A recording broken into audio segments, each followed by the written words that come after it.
കാസർഗോഡ് ജില്ലയിലെ തീരദേശ മേഖലകളിൽ ആഫ്രിക്കൻ ഒച്ചിന്റെ ശല്യം രൂക്ഷം. പാലക്കുന്ന്, പള്ളിക്കര, ചിത്താരി തുടങ്ങിയ പ്രദേശങ്ങളിലാണ് ഒച്ച് ശല്യം രൂക്ഷമായത്. കേരളത്തിലെ ഏറ്റവും വലിയ ടൈൽസ് ആൻഡ് സാനിറ്ററി വെയർ വിൽപ്പനക്കാരായ ABC group, ABC sales corporation, BC road, Kasaragod. African ഒച്ചശല്യത്തിൽ പൊറുതിമുട്ടി തീരദേശ മേഖല. പാലക്കുന്ന്, പള്ളിക്കര, മീത്തൽ മൗവൽ, കരുവാക്കോട്, മൗവൽ മഖാം സമീപം, പള്ളത്തിൽ, ചിത്താരി, കോട്ടിക്കുളം റെയിൽവേ സ്റ്റേഷൻ പരിസരം എന്നിവിടങ്ങളിലാണ് ഒച്ചശല്യം രൂക്ഷമായത്. പകൽ ചൂടിൽ മാലിന്യങ്ങൾക്കടിയിൽ കൂടുന്ന ഇവ വൈകുന്നേരങ്ങളിൽ വീട്ടുമുറ്റത്തും കടകളിലും കൂട്ടമായി എത്തുന്നു. ഉപ്പ് വിതറി നശിപ്പിക്കുന്നുണ്ടെങ്കിലും പ്രയോജനമുണ്ടാകുന്നില്ല. ഇത്തവണ വലിയ ഇനം ഒച്ചുകളാണ് കൂടുതലെന്ന് നാട്ടുകാർ പറയുന്നു. ഇവയുടെ സ്രവങ്ങളിൽ കാണുന്ന പരാതവിര മനുഷ്യരുടെ ശരീരത്തിനുള്ളിൽ ചെന്നാൽ മസ്തിഷ്ക ജ്വരത്തിന് വരെ കാരണമാകും.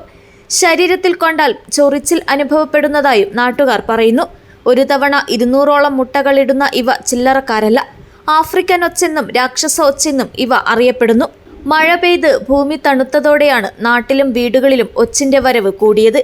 പച്ചക്കറി ചെടികളും മറ്റ് കാർഷിക വിളകളും ഇവ തിന്നു നശിപ്പിക്കുന്നുമുണ്ട്. ഒച്ചുകൾ വീണ കിണറുകൾ ക്ലോറിനേഷൻ നടത്തി ശുദ്ധീകരിക്കണമെന്ന ആവശ്യവും ഉയരുന്നു.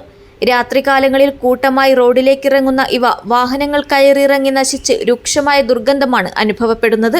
വീട്ടിൻ്റെ ഉള്ളിൽ കടന്നു കയറുന്നുണ്ട്. അതേപോലെ നമ്മളെ കുട്ടികൾ കളിക്കുന്ന സ്ഥലങ്ങളിൽ അപ്പോൾ കുട്ടികൾക്ക് ഭയങ്കര ചൊറിച്ചിലും കാര്യങ്ങളൊക്കെ ഉണ്ട്. അപ്പോൾ അതിനുള്ള ഒരു പ്രതിവിധി ഞങ്ങൾക്ക് വേണം. പഞ്ചായത്ത് തലത്തിലാണെങ്കിലും പിന്നെ സർക്കാരിൻ്റെ തലത്തിലാണെങ്കിലും ആരോഗ്യ പ്രവർത്തകർ വന്ന് ഇതിനുള്ളൊരു പ്രതിവിധി ഞങ്ങൾക്ക് പറഞ്ഞു തരണം, എന്താണ് ചെയ്യേണ്ടതെന്നുള്ളത്. ഇപ്പം ഞങ്ങൾക്ക് ഒറ്റ ഒരു പ്രതിവിധിയില്ല, ഉപ്പ് ഇട്ട് നശിപ്പിക്കുക എന്നുള്ള ഒരു മാർഗ്ഗം ഞങ്ങൾക്ക് കേൾക്കുള്ളൂ. അതിൻ്റെ പിറകിൽ എന്താണെന്നുള്ളത് നമുക്ക് മനസ്സിലാവുന്നില്ല. News bureau, Pallikkara.